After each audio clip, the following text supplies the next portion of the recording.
네? 자, 231페이지 3번입니다. 부가가치세법상 공통매입세액의 안분계산에 대한 설명으로 옳지 않은 것은, 자, 안분계산에서 옳지 않은 것을 한번 찾아보겠습니다. 1번, 공통매입세액은 원칙적으로 실지 귀속에 따라 구분하되 실지 귀속이 불분명한 경우에는 당해 과세기간의 공급가액을 기준으로 안분계산한다. 맞죠? 예, 맞았어요. 맞은 거고요. 2번, 감가상각의 공통매입세액을 공제받은 경우에는 그 후 확정신고 시에 과세기간의 면세공급가액 비율이 5% 이상 증감된다면 납부세액이나 환급세액을 재계산해야 된다. 네, 감가상각 자산에 대해서는 재계산을 하죠. 건물은 10년간, 건물 외의 감가상각 자산은 2년간. 항상 하는 건 아니고 확정신고 때 비율이 5% 이상 변동이 일어났을 때 하는 것이다. 2번 맞았어요. 다음 3번. 예정신고 시 예정신고 기간에 대한 공통매입세액을 안분계산하였다면 확정신고 시 정산할 필요가 있다. 없다가 아니라 있죠. 예. 예정 때 안분계산했으면요, 확정 때에 정산 6개월치를 가지고 정산할 필요가 있습니다. 예. 그래서 옳지 않은 것은 3번 되겠습니다. 다음에 4번. 해당 과세기간 중에 공통매입세액이 5만원 미만인 경우의 매입세액은 전액 공제되는 매입세액으로 한다. 그렇죠. 우리가 공통매입세액이 5만원 미만이면은 그냥 다 그건 매입세액 공제되는 걸로 본다 이거죠. 안분계산 필요 없다. 소액의 경우는 안분계산 안 한다고 그랬어요. 그 소액 기준이 5만원 미만이에요. 자, 옳지 않은 것은 3번이었습니다. 네. 자, 231페이지 5번 문제 보겠습니다. 의류도매업을 하는 주식회사 한공의 21년도 제1기 확정신고와 관련된 다음 자료로 대손세 공제 가감 매출세액을 구하면 얼마인가? 매출세액이 얼마냐 이거예요. 이것저것 다 계산해가지고. 자, 내국 신용장에 의한 수출액, 이거는 매출세액이 없는 거죠. 수출액이니까 영세율이니까 매출세액 여기서는 0원이 됩니다. 4번. 국내 매출 5,500만원 신용카드 매출 전표 발급분으로 부가가치세가 여기 포함되어 있어요. 그러면 여러분 부가가치세가 포함된 공급 대가가 5,500만원이다. 그러면 그 중에서 매출세액을 구할 때는 거기서 공급가액을 빼면 되잖아요. 그러면 5,500만원, 어이구, 그냥 암산으로도 이미 계산이 나왔지만 5,500만원 나누기 1.1 하면은 이게 공급가액이에요. 5천만원이 공급가액. 그럼 나머지가 세금이다 이 말이에요. 그래서 500만원이 여기서 매출세액이 됩니다. 지금 매출세액 구하라는 문제거든요. 네. 다음에 500만원 하나 나왔고, 그 다음에 4번 전기 부가가치세 신고세에 포함된 국내 매출 관련 채권 220만원 부가세 포함해서 이것이 거래처의 파산으로 단기에 대손이 확정이 되었습니다. 네, 그런데 여기서 뭐라고 그랬냐면은 대손세 공제도 빼봐라 그랬어요. 가감시켜라. 그러면 220만원의 부가세가 포함된 그 외상 매출이 대손이 확정됐으면 이 중에서 세금은 20만원이죠. 아까 그런 방법으로 계산하면 세금이 20만원입니다. 20만원이 세금을 못 받게 됐으니까 대손세 공제를 받을 수 있죠. 그러면 아까 여기 나번에 있는 매출세액 500만원에서 대손세액 공제 20만원을 하면은 매출세액은 80만 원이다. 이렇게 나올 수 있는 것이죠. 맞죠? 네. 480만 원이 매출세액이 되겠습니다. 대손세액 20만 원 빼야 돼요. 그 다음에 신고한 납부 쪽으로 가서 1번 보겠습니다. 부가가치세 신고납부에 대한 설명으로 옳지 않은 것은 예정신고 기간분에 대하여 조기 환급을 받으려는 개인사업자는 예정신고를 할 수 있죠? 예, 할 수 있습니다. 예정신고 해가지고 조기 환급 받을 수 있어요. 사업 부진으로 예정신고 기간의 공급가액이 직전 과세 기간의 공급가액의 3분의 1에 미달하는 개인사업자는 예정신고 할 수 있죠? 예, 고지납부하지 않고 신고해가지고 세금을 조금만 내게끔 하는 그런 제도입니다. 다음 3번. 폐업하는 경우 폐업일이 속하는 과세기간이 끝난 후 25일 내에 신고 납부한다. 이거 잘못됐습니다. 폐업을 하는 경우는 폐업일이 속하는 다음 달 25일이에요. 과세기간 끝날 때까지 안 기다립니다.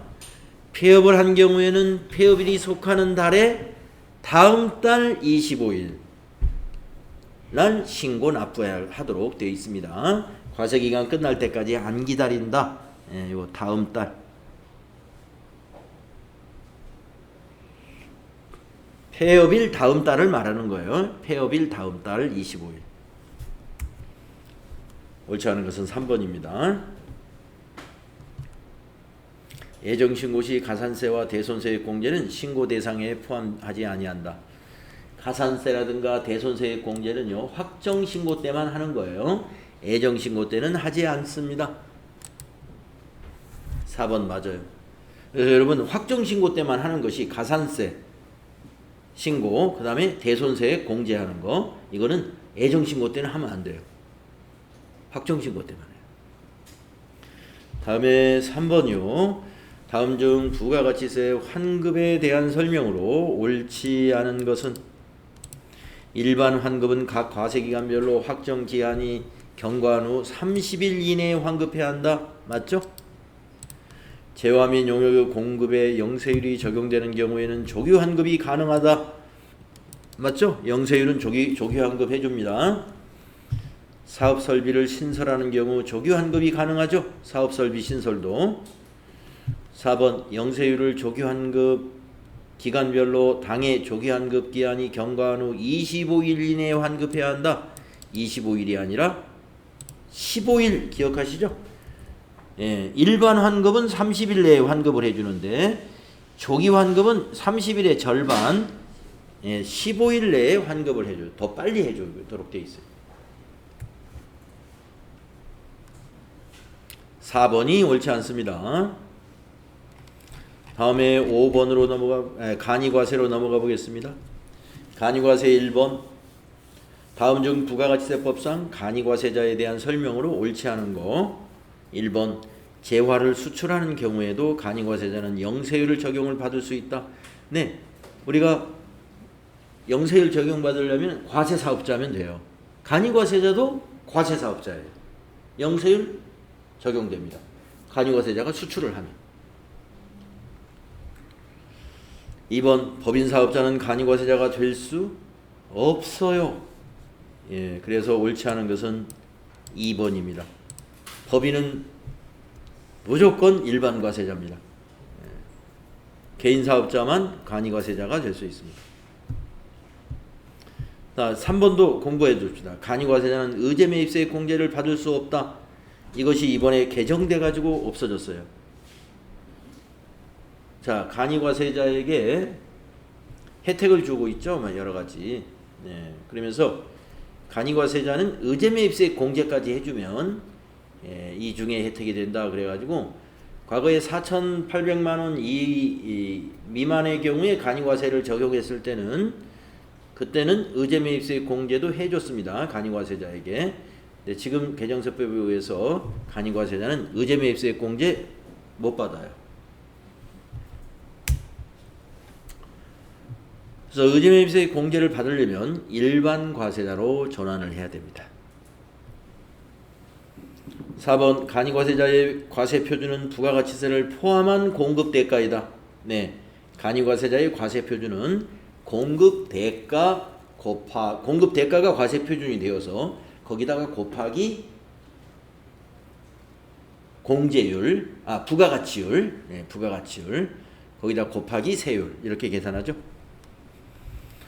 다음에 3번 부가가치세법상 간이과세 제도에 대한 설명으로 옳지 않은 것은 1번 납부세액은 공급대가의 당해 업종별 부가가치율과 세율을 곱하여 계산하되, 그렇죠. 업종별 부가가치율에다가 곱하기 세율은 10%예요. 지금 부가가치 세율은 계산하되 둘 이상의 업종을 겸용하면 각각의 업종별로 계산한 금액의 합계액으로 한다.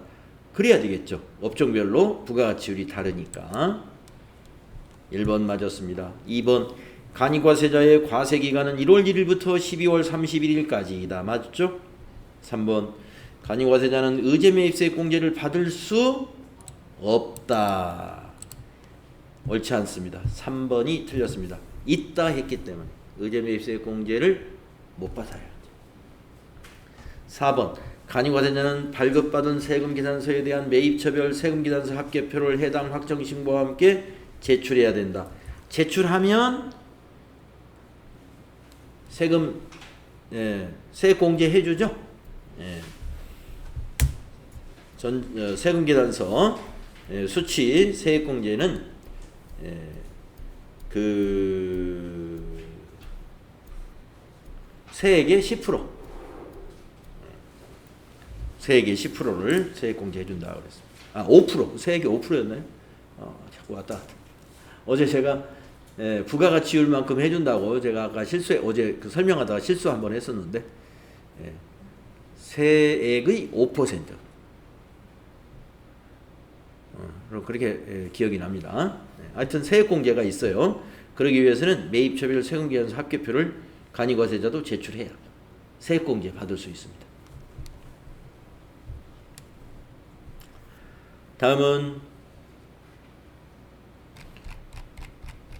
네, 여기까지군요. 자, 그러면 세액의 몇 퍼센트인지 그 해당되는 페이지를 한번 제가 부가가치세 맨 마지막 페이지에 있었어요. 네, 0.5%네. 공급 대가의 0.5%. 세액의 5%가 아니라 공급 대가의 0.5%의 납부세액 공제, 이게 매입 세금 계산서 수치분해에 대한 얘기예요.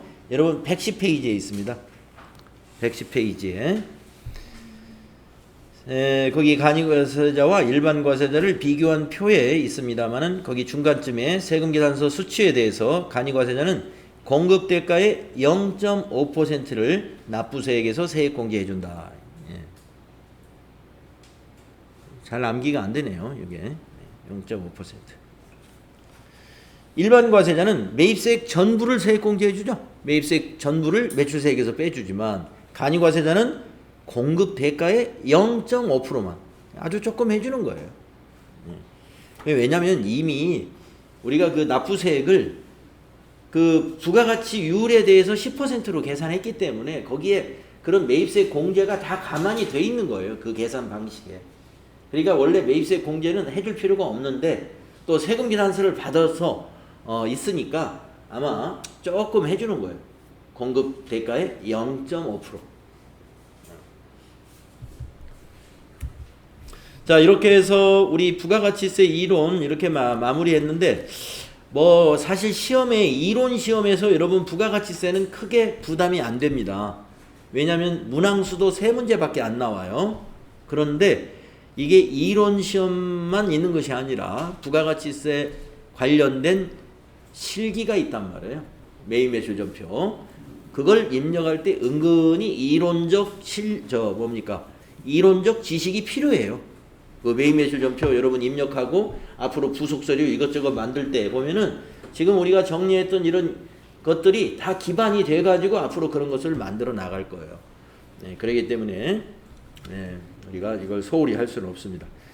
자, 이제 마지막 이론은 소득세 이론을 남겨두고 있습니다. 그래서 이제 소득세 총설 113페이지로 다시 넘어가 보겠습니다.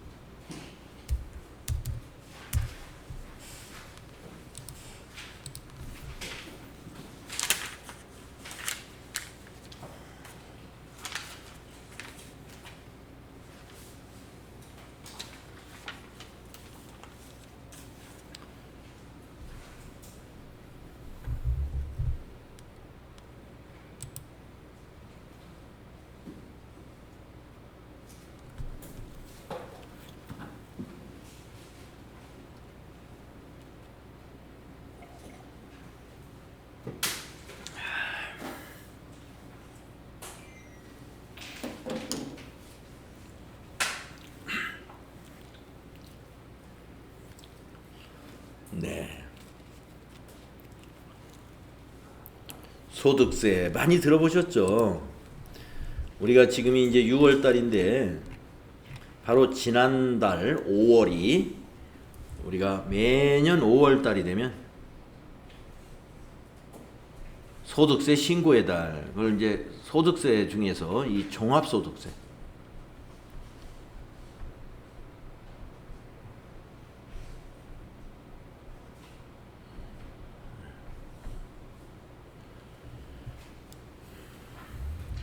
옛날에는 그 세무서 부근에 가면 이렇게 현수막으로 매년 5월은 종합소득세 신고의 달입니다, 뭐 이렇게 써붙였던 걸 본 것 같기도 하고 그래요.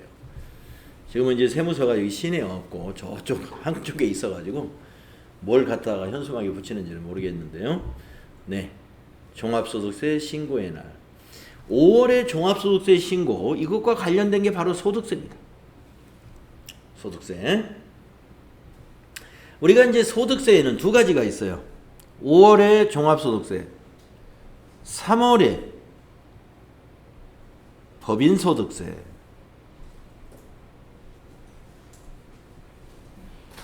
이 법인소득세를 세자로 줄여서 뭐라고 그러냐면 법인세 이렇게 부르죠. 법인세. 그래서 법인의 소득에 대해서 과세하는 세금이 법인세란 말이에요. 그거는 3월에 신고하고 납부해요. 무슨 주식회사, 예? 주식회사, 이 주식회사들 법인이 벌어들인 소득에 대해서. 근데 이제 저희 같은 회사는, 학원은, 저희가 회사는 아니죠. 학원은 사업자래요. 사업자지만 법인이 아니에요. 만약에 주식회사 무슨 학원 하면 저희도 법인이라서 3월에 신고해야 되겠죠. 근데 저희는 그냥 우리 같은 사업자를 뭐라고 부르냐면 개인 사업자 이래죠. 법인이 아닌 사업자를 개인 사업자라고 해요. 개인 사업자들의 소득에 과세하는 것이 소득세예요. 그러니까 원밀히 말하면 개인 소득세죠. 이거는 5월에 신고하는 것은 개인 소득세. 우리가 일반적으로 소득세 하는 것이 다 개인 소득세입니다. 개인 사업자 또는 개인. 자, 그래서 소득세는 두 가지가 존재한다. 법인 소득세, 우리가 줄여서 법인세라고 하는 것이고, 그 다음에 개인의 소득에 대해서 과세하는 개인 소득세를 그냥 개인자 빼고 소득세라고 부른다. 이렇게 하면 딱 정리가 됩니다. 그래서 세금이라는 게 참 여러 가지로 부과를 하잖아요.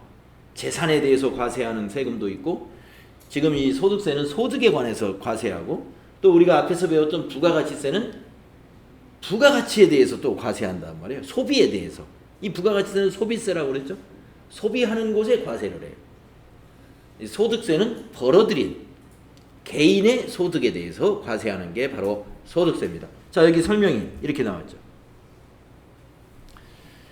소득세는 개인이 얻은 소득에 대해서 부과하는 조세이다. 네. 그러면 개인이 얻은 소득 외에 무슨 소득이 또 있나요? 법인이 벌어들이는 소득도 있다 이거예요. 땡땡 주식회사, 땡땡 주식회사. 이 법인들이 돈을 벌고 있죠. 회사들이. 거기는 법인 소득세를 내야 돼요. 자, 그래서 우리가 소득세 하면 개인소득세예요. 그러면 우리나라 소득세의 특징은 뭐가 있을까? 소득 원천설에 따라서 과세한다. 소득 원천설. 소득 원천설이라는 말이 무슨 말이냐면요. 열거주의를 말하는 겁니다. 열거주의.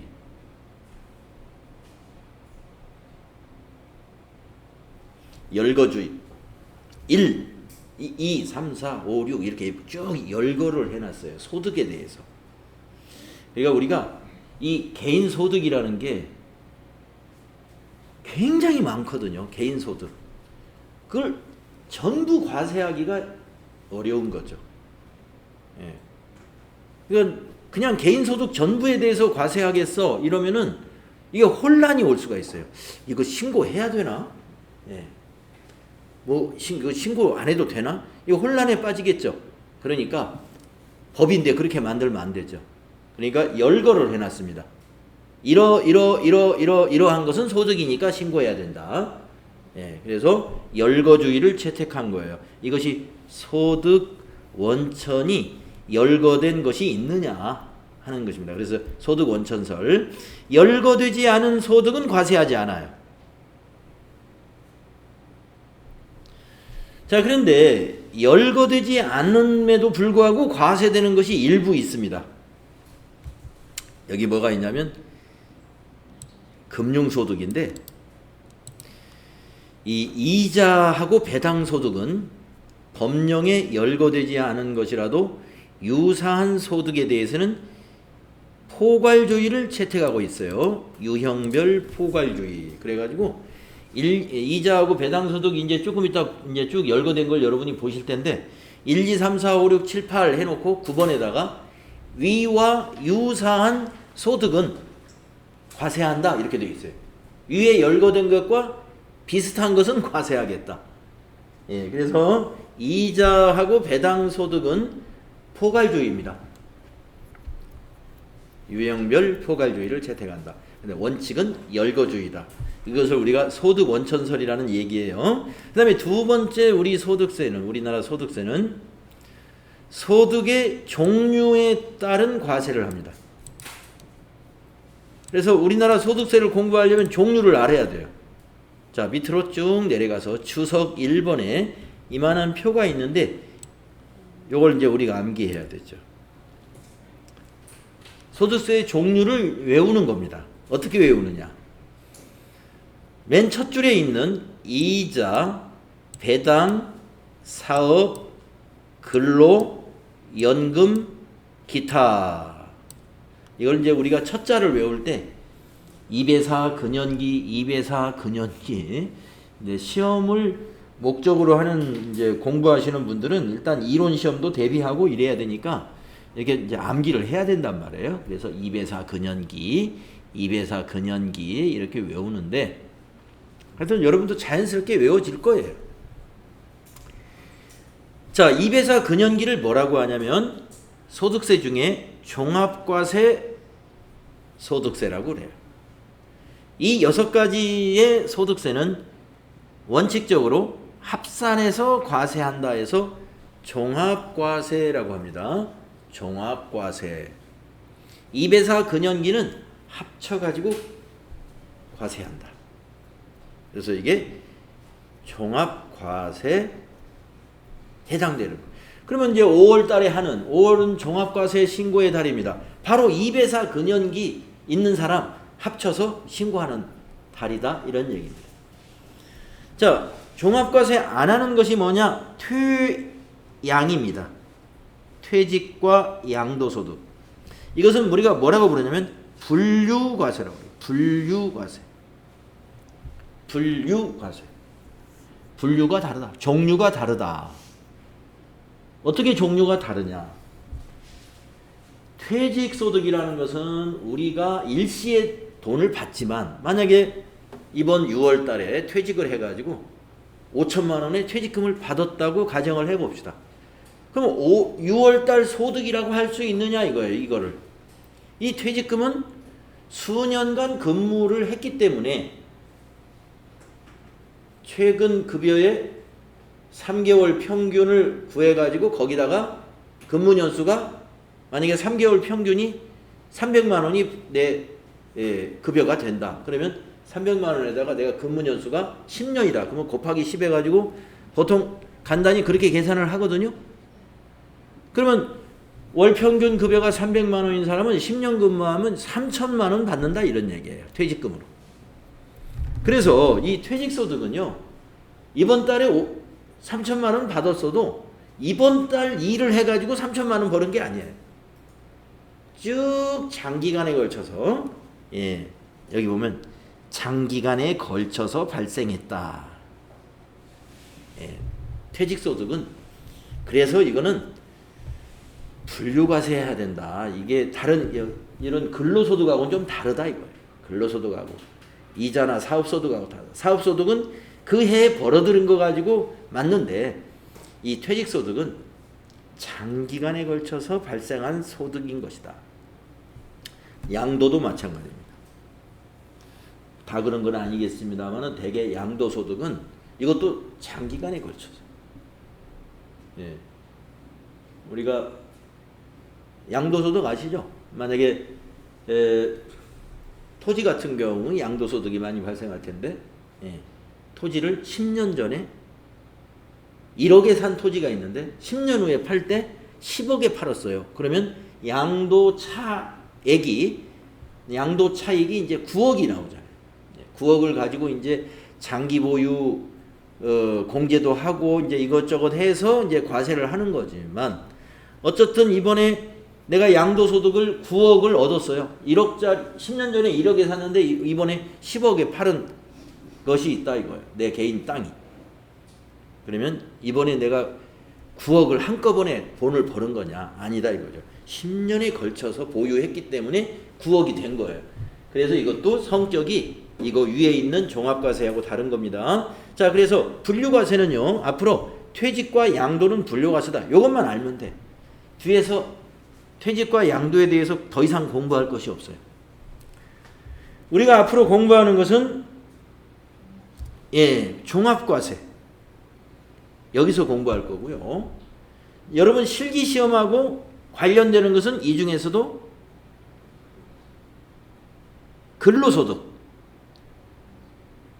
근로소득의 급여, 원천징수, 연말정산 요것만 실무에서 나옵니다.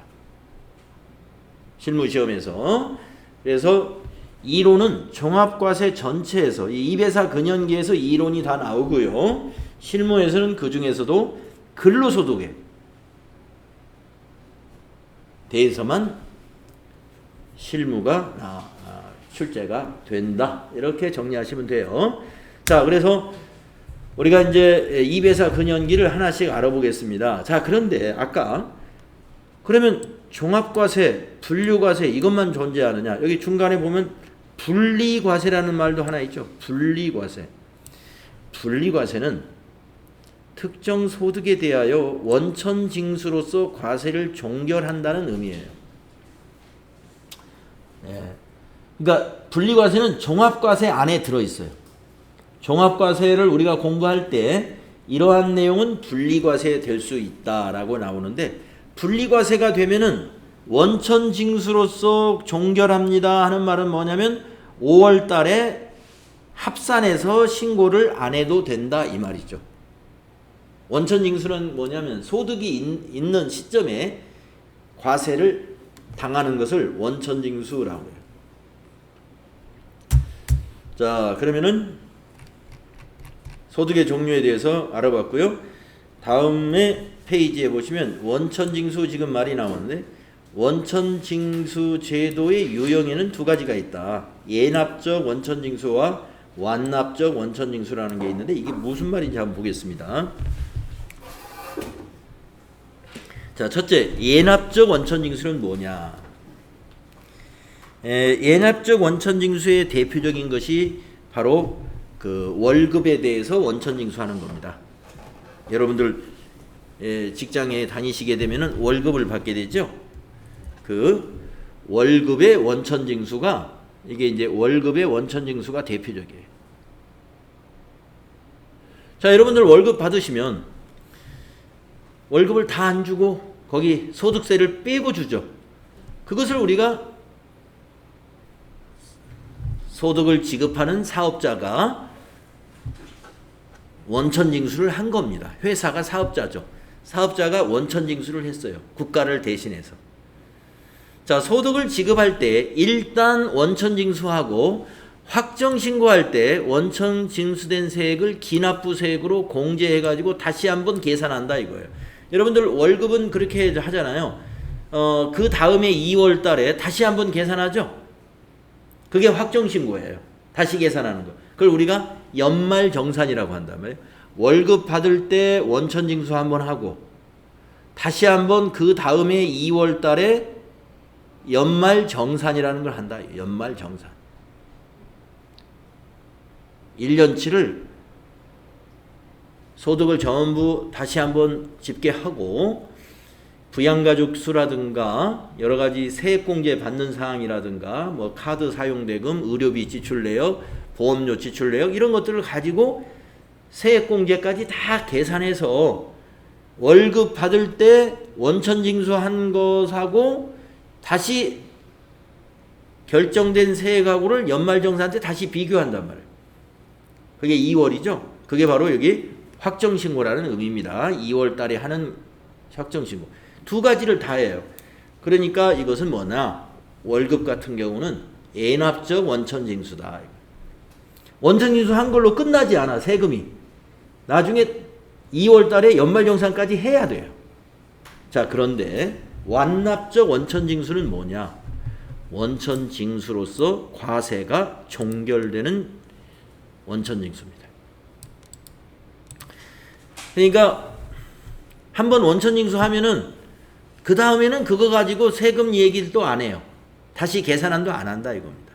완납적 원천징수 하면은 대표적인 게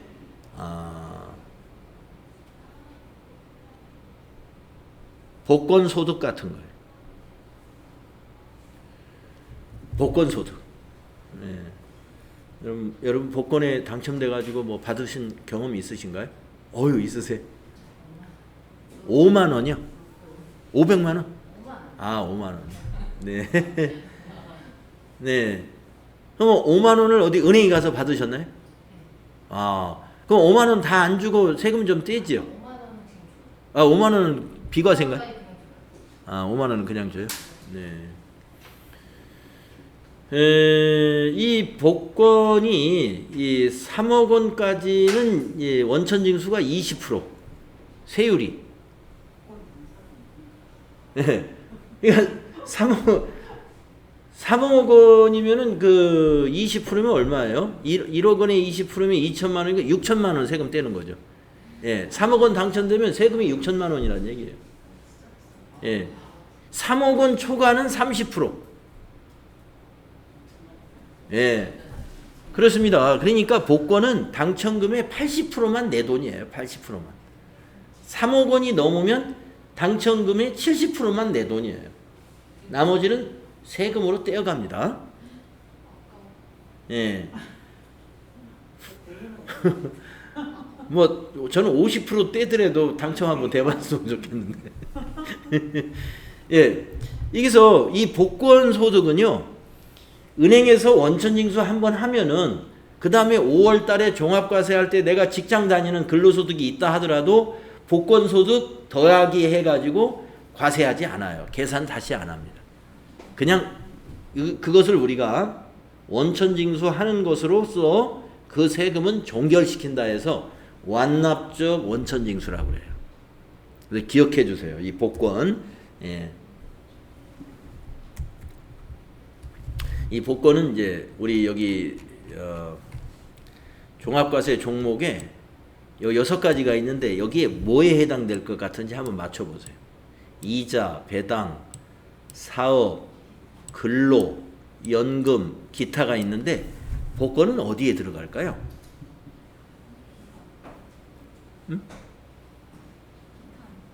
기타죠? 예. 복권이 이자 뭐 내가 뭐 돈을 빌려줬어야 이자를 받죠. 배당 뭐 투자했어야 배당 받는 거고. 사업, 복권을 사업했다고 안 하잖아요. 근로 당연히 아니고 연금도 아니고 이렇게 이자도 아니고 배당도 아니고 사업소득도 아니고 근로소득도 아니고 연금소득도 아닌 나머지가 다 기타 소득입니다. 그래서 법권은 기타 소득에 열거가 돼 있어요.